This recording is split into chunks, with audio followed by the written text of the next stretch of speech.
Binansagan naman ng United Nationalist Alliance o UNA na pork barrel ni Interior Secretary Marojas ang halos 2 bilyong pisong hiling na dagdag pondo ng Department of Interior and Local Government. Ayon sa DILG, para raw sa pabahay sa mga informal settler, potable water supply at climate change adaptation ang kino-question na pondo. Tanong ng UNA, bakit hindi daw ibigay ang pondo sa mga ahensyang mas may kakayahang tugunan ng mga problemang ito? Tulad na lang ng National Housing Authority o NHA na nasa ilalim ng NHA ang Housing and Urban Development Coordinating Council o HUDC na pinamumunuan ng UNA leader na si Vice President Jejomar Binay.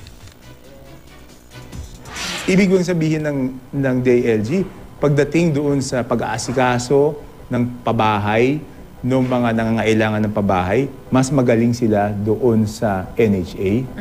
Yung mga ahensyang binanggit ko, yan ang core competence nila. And they are mandated by law na gawin yung trabahong yan.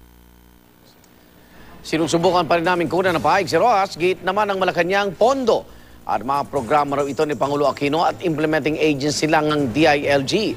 Dagdag pa ng Liberal Party na kinabibilangan ni Rojas, may kakayahan daw ang DILG na ipatupad ang mga proyektong ito, lalo't sakop ng departamento ang lahat ng local government unit. Matunog po ang posibleng pagtakbo sa 2016 presidential election ni Binay at Rojas. Sa laki po ng pangailangan, hindi kakayanin kung walang involvement ang national government. At ang pinakamagandang ahensya po ay ang DILG.